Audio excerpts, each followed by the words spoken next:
Romans chapter 7. Or don't you know, brothers and sisters, you see I am speaking to them that know the law, how that the law is a master over a person as long as he lives?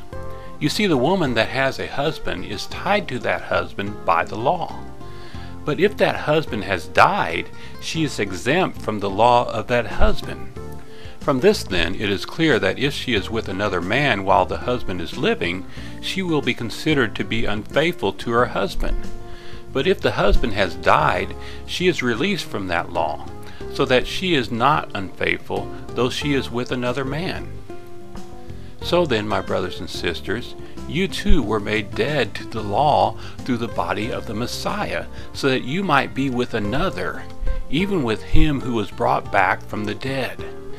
This was done so that we might produce fruit for God. You see, when we were in the physical body, the hardships of sin were caused by the law. It was active in our body parts, producing fruit for death. But now we are exempt from the law, being dead to that which held us down. So then, we should be servants in newness of spirit, and not in oldness of a book. What will we conclude then? Is the law sin? No way. No. If it had not been for the law, I would not have known sin. You see, I would not have seen envy if the law had not said in Exodus 20:17, "You will not be envious of." But sin, taking advantage of the commandment, ended up producing all kinds of envy in me. You see, without the law, sin is dead. I have been alive without the law at certain times, but when the command came, sin came back to life and I died. The command that was for life was found by me to be for death. You see, sin, taking advantage of the command, deceived me, and through this killed me. So then the law is sacred, and the command is sacred, right, and good. Did that then which was good for me become death? No way. No, sin, because it might be exposed to me using that which is good, ended up producing death in me. If sin didn't produce death, the command would have caused sin to become even more sinful. We have seen that the law is spiritual, but I am physical, sold under sin. I don't know what I will end up doing, because the thing I want to always do, I don't do. But the thing I hate, that is what I do.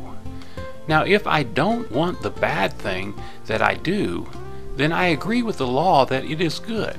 And thus, it is no longer I that ends up doing it, but it is sin that lives in me. You see, I realize that nothing good lives in me, that is in my physical body.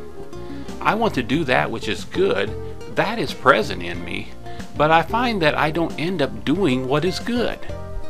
The good that I want, I don't do, but I repeatedly do the bad thing that I don't want. Now, if I do the thing that I don't want, it is no longer I that ends up doing it, but sin that lives in me. From this I find a certain law, which is that when I want to do good, bad is present with me. I delight in the law of God using the inner person, but I see another law in my body parts opposing the law of my mind and forcibly moving me to the law of sin, which is in my body parts. I am a harassed person. What will free me from the body of this death? Generosity to God through our Master Messiah Jesus will. From this then it is clear that with the mind I myself am a servant to the law of God, but with the physical body I am a servant to the law of sin.